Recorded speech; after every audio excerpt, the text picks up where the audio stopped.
La marche nous en apprend plus comme l'hypocagne.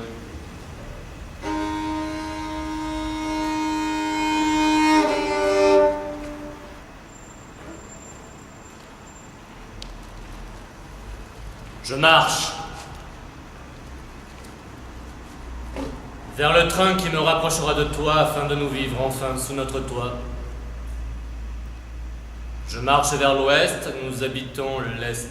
De curiosité, les correspondances Je marche de l'est pour arrêter le temps et je pense à toi qui déjà m'attends. Alors que ne suis Je qu'au marche début du pour arrêter le voyage temps. qui engrange la diversité de Je temps. traverse et de ces paysages. rues villages comblés de ruines du Moyen-Âge. Seuls ont évolué leurs habitants.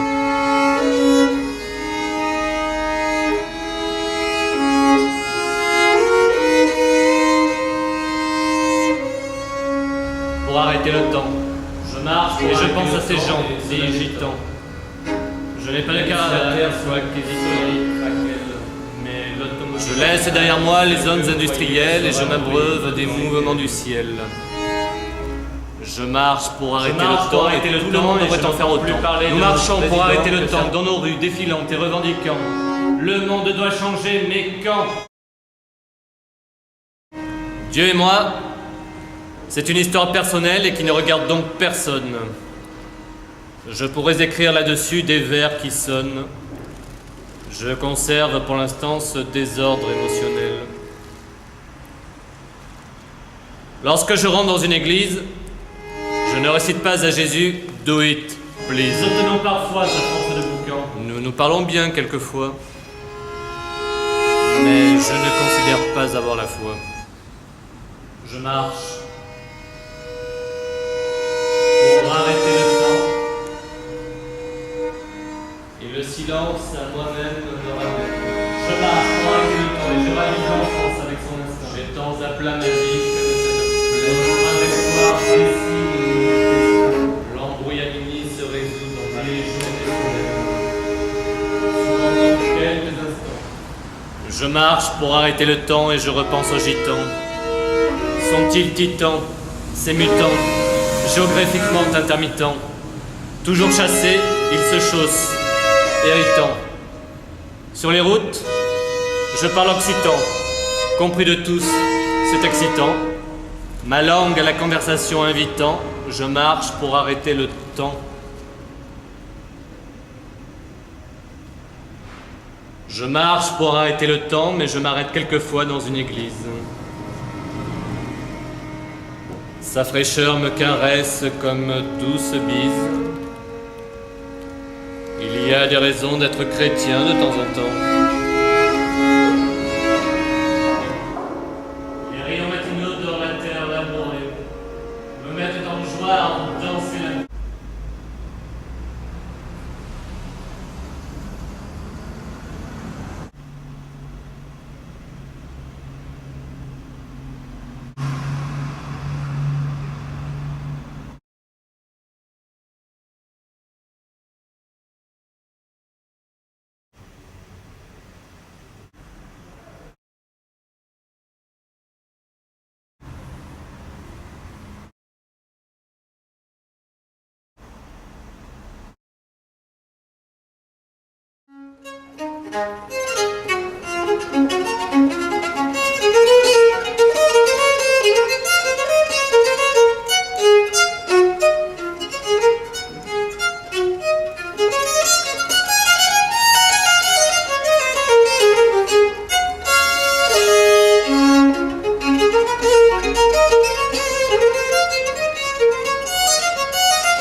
Pourquoi ne tendrions-nous pas vers notre propre étoile? Peu importe la distance qui nous en sépare. Nous la distinguons, rejoignons-la. Elle ne lui pas encore, cherchons-la. En un mot, exauçons-nous. Se réaliser représente notre parcours. La révolte est bien rurale. D'accord. Nous ennuyons. Pareil. La rue, nous sacherions de l'arroser nos âges. Parlementerions avec les autres. Les belles. Observerions la carrière de nos eaux. Autrefois dévastées. Elles sont laides les barrières, même contrastées. Fantastique. La menuise palidée. Une bande d'acrobates mélangée, de ce dont tu rêves, figure la voyage déjà, pas encore langé. Dans ta solitude, que le pouvoir dérangé met à l'étude quand il se demande pourquoi et puis comment vit-il celui-là à l'écart, dites comment. Nous ne le dominons pas, nous devons savoir, tel est notre devoir. Vomi de bavoir. Le jour où le pouvoir se rendra au lavoir, il se délestera de l'idée de l'avoir. Et puis de ce gain, toujours. Oh, toi la chèvre de Monsieur Seguin. On voit bien que le politicien ne t'aime, non ? Jamais il n'assiste à ton baptême. Il ne peut pas prendre soin de toi car le loup, c'est lui. Avec ses zygomatiques filous qui ne trompent plus personne, moins comme un camp depuis que l'on pense en faisant du boucan. Qui, que, quoi, donc, où, quand ? Qui, que, quoi, donc, où, quand ? Quelque part, subsiste le dernier mohican. Oh là là. Il s'affole, le politicien. Il croyait tout voir. Il va changer d'opticien. Il va lui augmenter ses charges sociales de manière alambiquée et très spéciale, rien que pour lui apprendre. Il n'est pas tendre. Je viens sur le casque actif.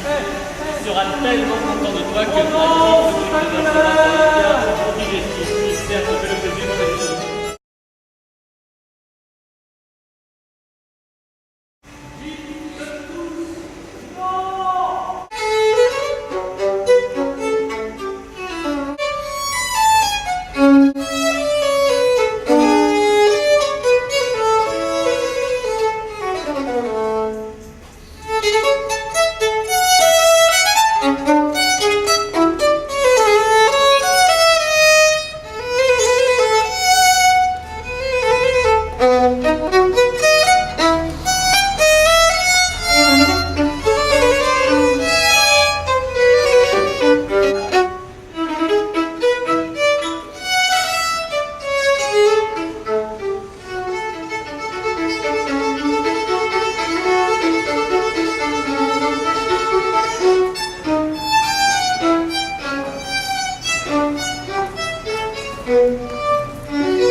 Sur nos propres terres, en bonne compagnie, à se gargariser de nos idées généreuses,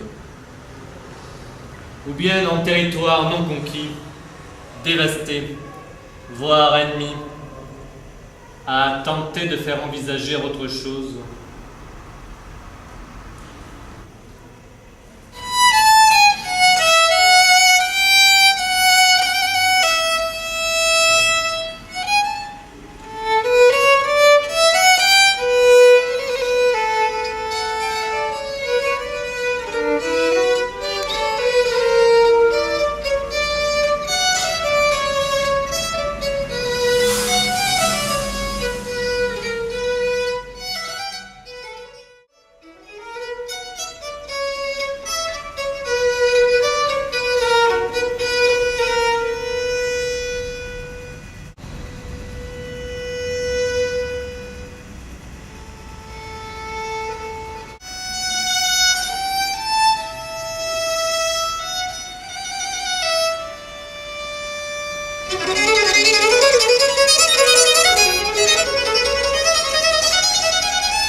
J'étais totalement avide de cette source si limpide.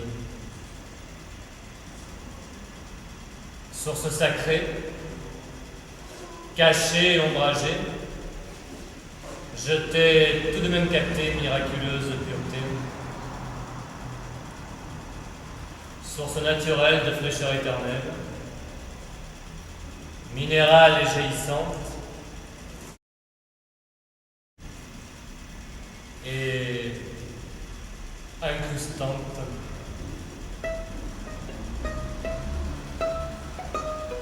S'écoule la vie comme le flot d'un ruisseau. Non pas qui me saoule, mais qui m'enivre d'envie de vivre.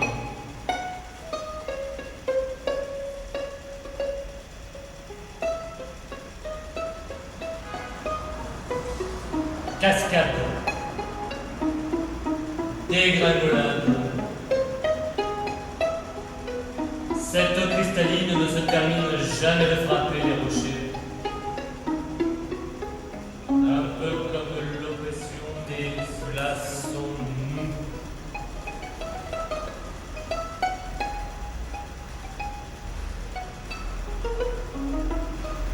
Partir.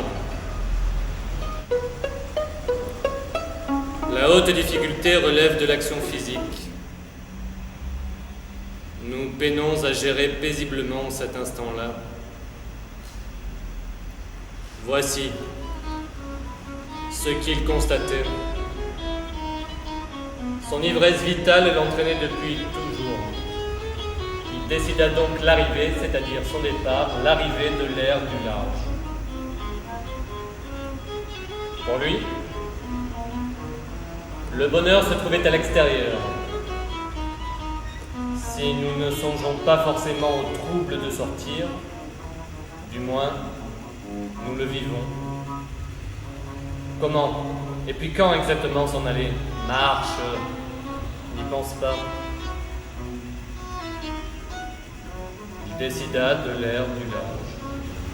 Il retranscrivit une nuit ces mots dans le drame philosophe prénommé Friedrich, matin de son origine, et il ne savait plus lequel. Ne point être ailleurs qu'en un non-lieu. Je n'ai que l'ascendance ombilicale sourdait d'une telle pierre, veut sans cesse écrire aussi. Elle la refusait, solide, sans entrevoir pour autant le fait de la quitter, tantôt à travers champs, tandis que lui s'y morfondait, trouvait sa liberté en travaillant de façon non ingrate, de la loi l'y greffait et lui en imposait. Il décida qu'il suffisait, il décida l'ère du large. Il s'effrayait de devenir un cercle rétréci d'idées, cependant, sa plume dans toute son horreur provinciale. Il écrivait avec minutie sa condamnation. Non pas qu'il en voulût à la campagne, puisque Paris, en un petit périmètre, regroupait nombre d'affaissements, d'après ses observations. Mais l'habitude vicie la vie. La vice qui rendait cette dernière moins défectueuse, l'heureuse vivacité. Il éprouvait une douleur véritable pour les existences révélées à leur nullité. Il le ressentait avec humilité, puisqu'il fuyait cette vérité qui pouvait l'étreindre à tout moment.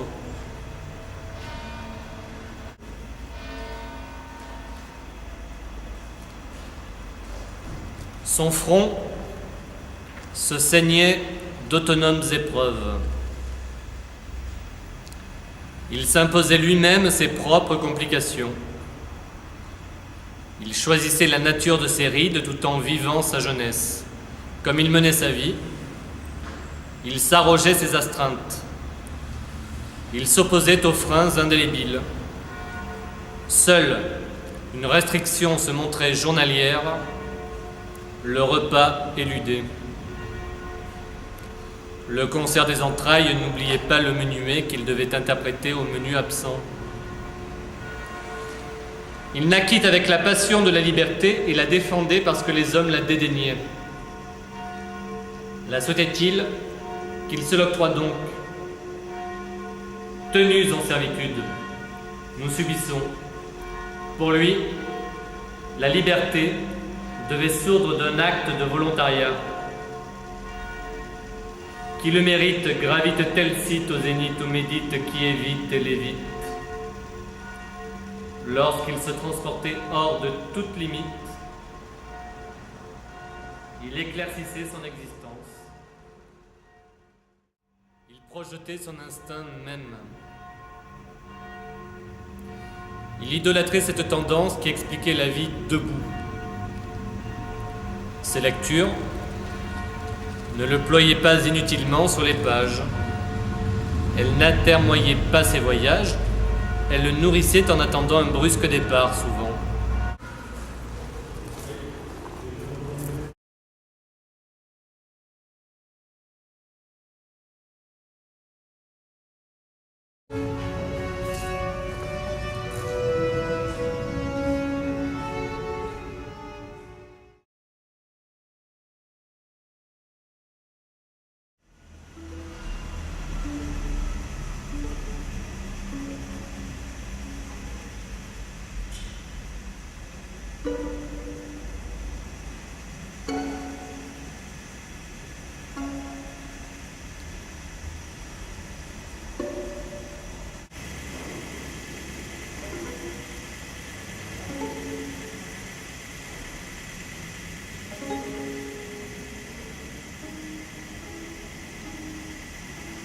Ce vide en soi qui s'opère.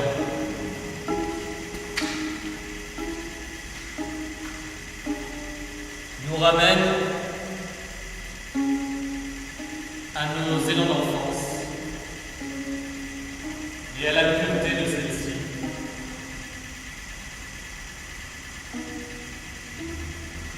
Cette séduction de soi-même qu'il faut savoir fuir.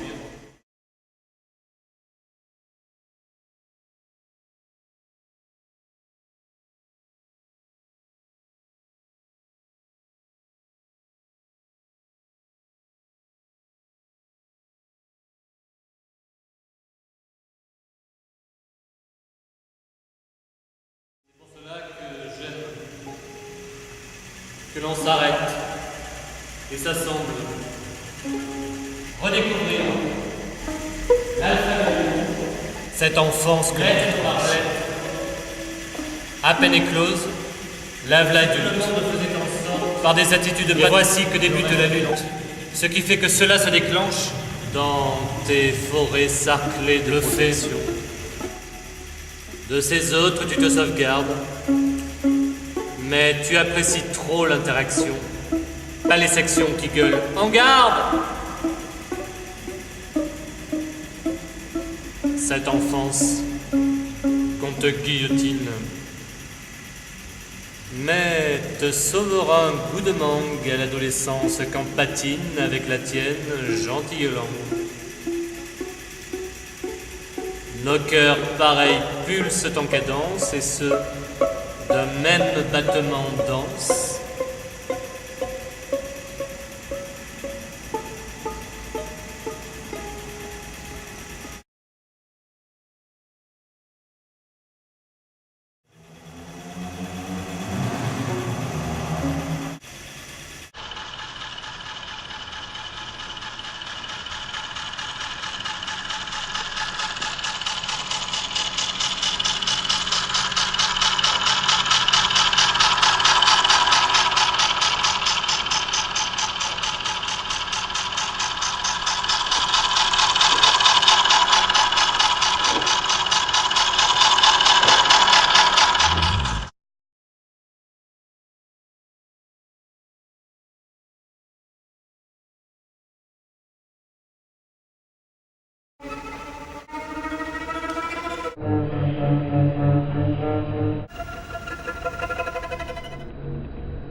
Les suicidés d'office par leur terre se branchent sous perfusion.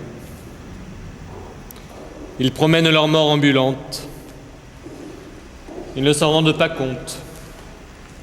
Il ne sert à rien de les alarmer sur leur désêtre. Ils ne se comprennent pas non plus entre eux. Ils se veulent à l'abri et répandent la mort calculée. Les richesses qui résident sur leur territoire mais non investies par l'action s'en désolent. Les quelques âmes vives s'expatrient, inférieures en nombre. Le reste de la population assassine ses fils. Le reste du reste décroche son téléphone et converse avec ses émigrés à lui.